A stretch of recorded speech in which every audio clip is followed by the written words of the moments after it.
Hello, ladies and gentlemen. Welcome to this new episode of Cooking by Approximation. Today I am cooking a wonderful dish from the Elder Scrolls official cookbook. This was a gift from my lovely girlfriend, and I got it last night, and I thought, what's something that I have most of what I need to cook right now? And I found one. Evan, from about 10 minutes from now, he will go over it with you. So, enjoy the show, y'all.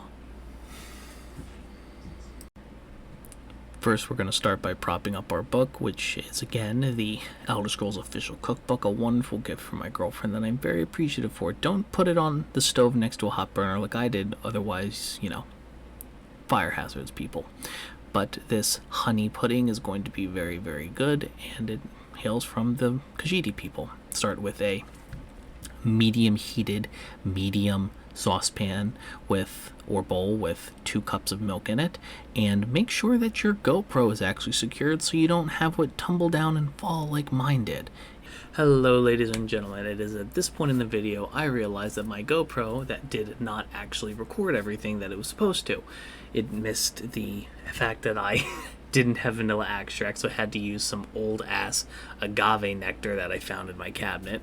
I didn't have the fact that I probably under or overcompensated on the cornstarch, given that the pudding in question is still chilling in the fridge. And I also didn't show my folly trying to crack all these eggs, as well as the fact that the footage you were about to see was in time-lapse mode, not in, full mode where I could customize and cut down on each little bit. My apologies. Unlike, most other videos I will do in the series, I'm going to have the link to the recipe exactly down below. But then again, this is cooking by approximation. Shit's not supposed to go perfectly, and that's kind of the point. Hence this little interlude. Anyway, back to Evan from 10 minutes ago. Next up, we're going to take our handy-dandy hand mixer and start mixing up the eggs and everything else in the bowl, and then slowly take in our warmed honey milk mixture and to cook the eggs a little bit. We're going to then combine them back into the heated pot, bring it to a boil, not a boil, but just warmed, and continue mixing, and then we take the other bowl we poured out of, cleaned, dried, took a strainer. With that, you need a fine mesh one, but I don't have one, so I just took a fine some cheesecloth and a strainer and just poured it in slowly until we had our pudding ready to go into the fridge for an hour.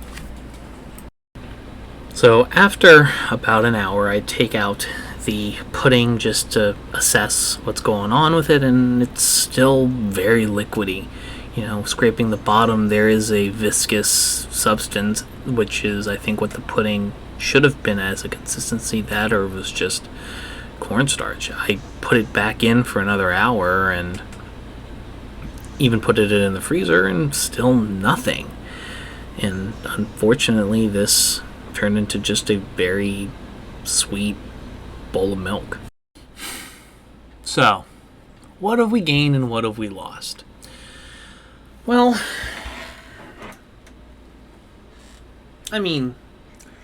it's effectively a very sweet bowl of milk. It congealed a little bit. I think that's more the cornstarch than anything. But I think the lack of fat in the dish is the reason why it, unfortunately, even after setting it for a whole nother hour and keeping it in the freezer, didn't set.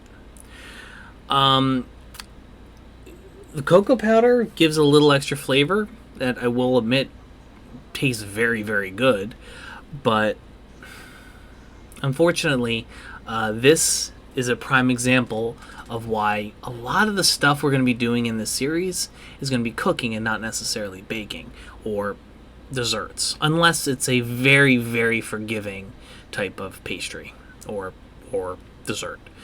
But this was fun, and I think I'm actually going to follow the recipe next time, but, for this one, it is what it is.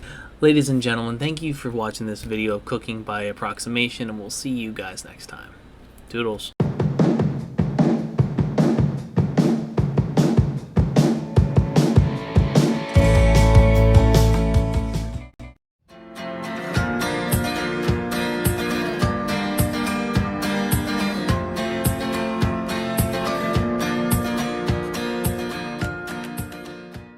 poggers.